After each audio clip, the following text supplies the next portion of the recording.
ഇന്ന് ഞാൻ ട്രെയിനിൽ പോയൊരു കഥയാണ് പറയുന്നത് കേട്ടോ. Hi guys, so this is Nessy. അപ്പോൾ ഞാൻ ഇന്ന് ബാംഗ്ലൂർ ടു തൃശ്ശൂർ പോകാൻ കേട്ടോ. അപ്പോൾ ആദ്യം ഞാനൊരു വട കഴിച്ചു. കാലത്ത് മുതൽ ഒന്നും കഴിക്കാത്തതുകൊണ്ട് നല്ല വിശപ്പുണ്ടായിരുന്നു. പിന്നെ ഒരു ടേടാമേട വാങ്ങിയിട്ടുണ്ടായിരുന്നു കേട്ടോ. അപ്പോൾ ടേടാമേട പൊളിച്ചു, അതെടുത്തു. അതിൻ്റെ കച്ചുക്കുമ്മച്ച് ആ ടേടാമേട ഫുള്ളിൽ തീർത്തു. അപ്പോൾ കുറേ ആൾക്കാർ അവിടെയും ഇവിടെയും. ഞാൻ ഇൻട്രസിറ്റിയിലാണ് പോയത് കേട്ടോ, ഇൻട്രസിറ്റിയിൽ.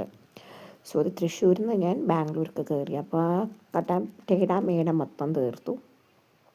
പിന്നെ എനിക്ക് ദാഹിച്ചപ്പോൾ ഞാൻ ലിംക ഉണ്ടായിരുന്നു എൻ്റെ കയ്യിൽ. സോ ലിംക ഇച്ചിരി കുടിച്ചായിരുന്നു. So basically the what I eat in a train എന്നാണ്. പിന്നെ അത് കഴിഞ്ഞു ഞാൻ ഇച്ചിരി നേരം പാട്ടൊക്കെ കേട്ടായിരുന്നു കേട്ടോ. ലിംകയ്ക്ക് നല്ല പുളിപ്പായിരുന്നു.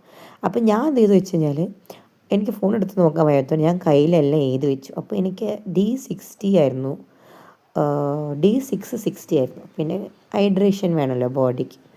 പിന്നെ വെള്ളം കുടിച്ചു കുറേ.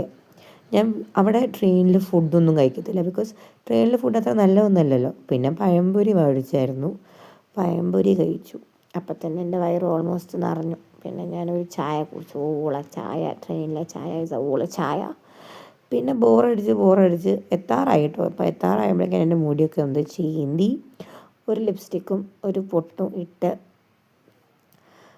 ആ ട്രെയിനോട് ഞാൻ യാത്രയെ പറഞ്ഞു ഗൈസ്. അയ്യോ, ട്രെയിന് ലേറ്റായിരുന്നു. അറൗണ്ട് ഞാൻ 10 മണിയാകുമ്പോഴാണ് ബാംഗ്ലൂർ എത്തിയത്. But it was comfortable. പക്ഷേ എന്താ പറയുക, ഇറ്റ് വാസ് ലോങ് എന്ന് ഞാൻ പറയും. ഇച്ചിരി ലോങ് ആയിരുന്നു ട്രെയിൻ. അങ്ങനെ ഒരു പൊട്ടും തൊട്ടോ ലിപ്സ്റ്റിക്കും ഇട്ട് ഞാൻ അവിടെ നിന്ന് ഇറങ്ങി ഗൈസ്.